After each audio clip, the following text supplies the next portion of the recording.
Mordomia cristã. Neste vídeo eu quero lidar com 5 mitos comuns da mordomia cristã.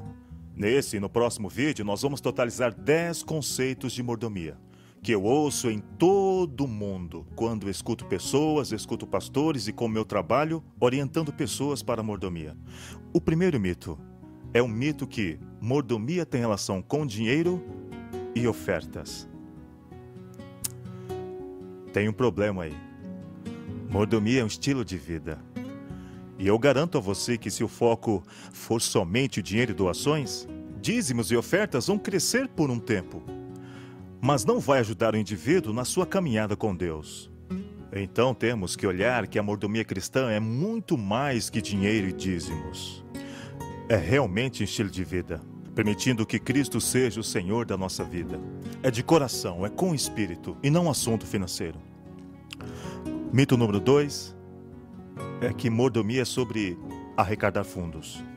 Eu perdi a conta de quantas vezes pastores e líderes de igrejas falaram para mim: eu quero que você visite nossa igreja, nossa associação. Nós temos um problema financeiro e precisamos de conceitos de mordomia para ajudar-nos a arrecadar fundos. Para este projeto, para aquele projeto, para todas as missões da igreja. Se soubermos administrar esses fundos, você pode fazê-lo de muitas maneiras, muitos dos quais podem até não estar de acordo com os princípios bíblicos.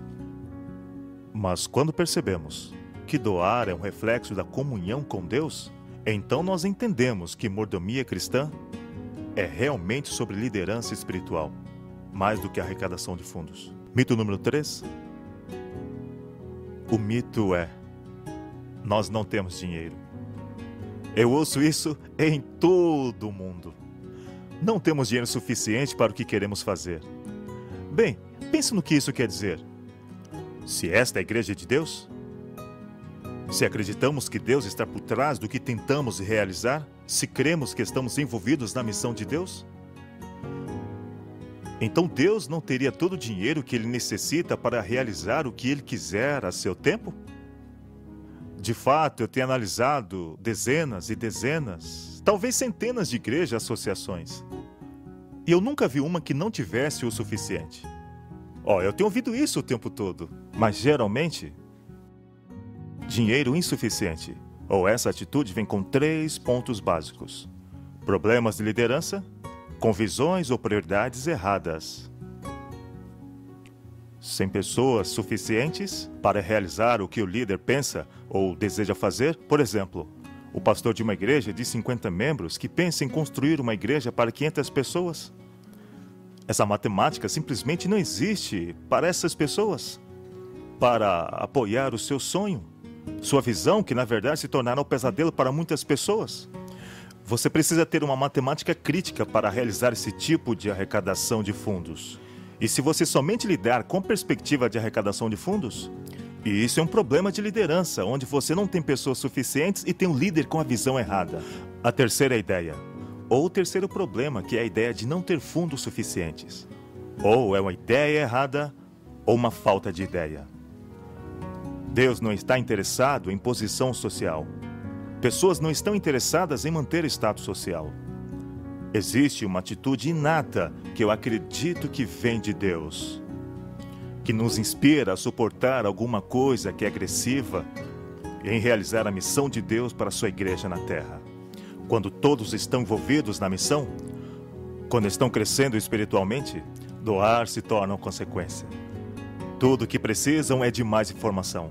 É por isso que o espírito do conceito de liderança, que olha para a mordomia como a dimensão do discipulado, é tão importante e crucialmente vital.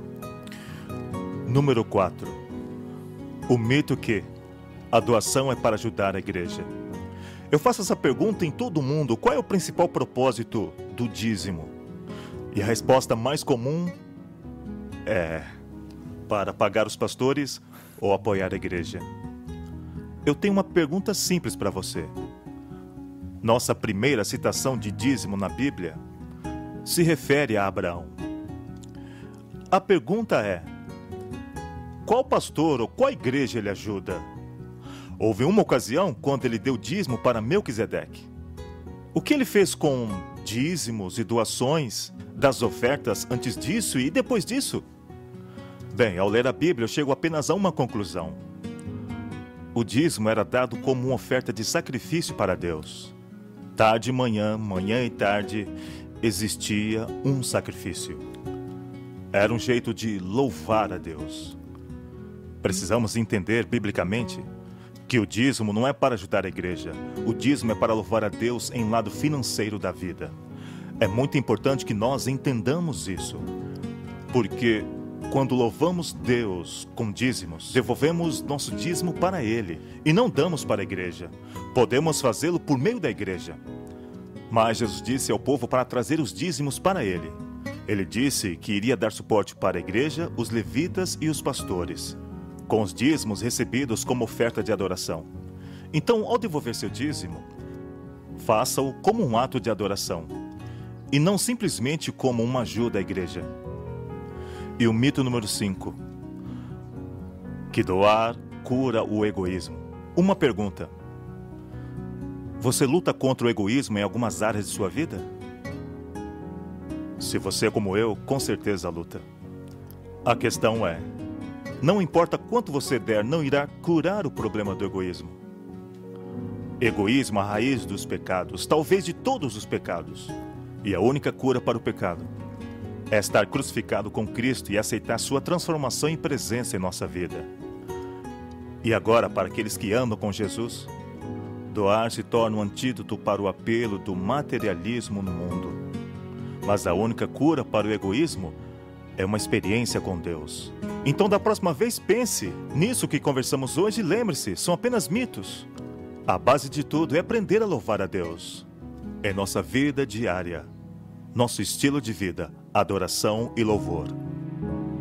Número 6 é o medo do comprometimento. O medo de que, se pedir às pessoas que se comprometam demais, eles vão recuar, eles vão sair.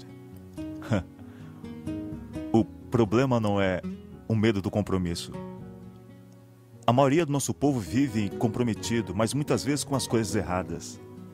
Se você pedir um compromisso mais profundo com Deus em suas vidas para adorar a Deus e as pessoas saem, quer saber? Eles não estão convertidos.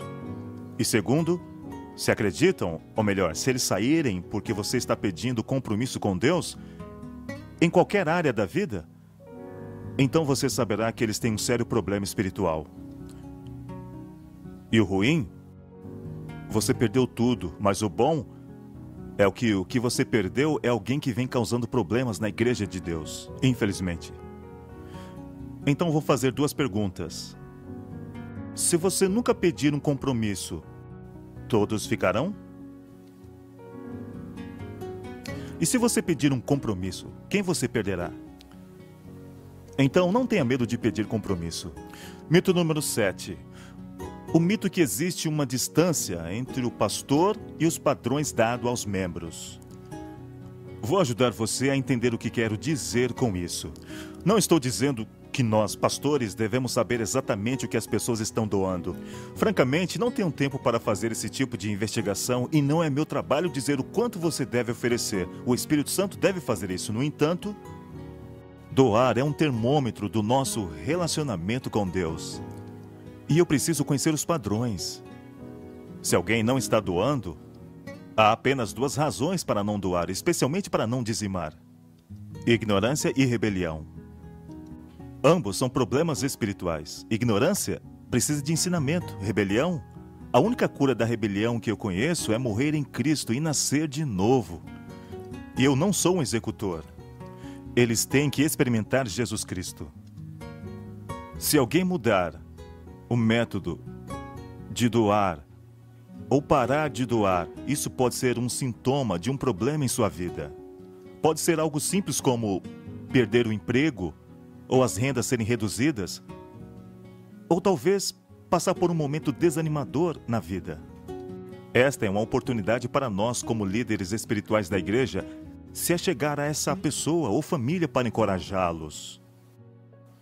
Mas se deixam de doar por um problema espiritual, se há algo ou pecado em suas vidas, então é uma oportunidade de se achegar a eles, mas cuidado. Não diga para essa pessoa, eu descobri que você não está doando mais. Então quero saber se há algo errado. Não, não, não. Tentamos nos achegar a elas dando apoio, incentivando e então perguntar, como vai sua vida com Deus? Em que posso ajudá-lo em sua caminhada com Deus? Como vão as coisas com você e sua família? Há algo especial que eu posso orar por você? Não estamos aqui para criticar ou condenar. Precisamos estar cientes dos padrões de doação na vida dos membros da igreja, para poder auxiliá-los espiritualmente. Faço algumas perguntas simples. O dízimo é uma questão espiritual? Se ele é, e eu acredito que seja, então é um termômetro que podemos usar para nos alertar que é um problema profundo e oculto. Mito número 8. O mito que há muitos sermões de mordomia cristã. Eu garanto que pode haver muitos sermões sobre o dinheiro.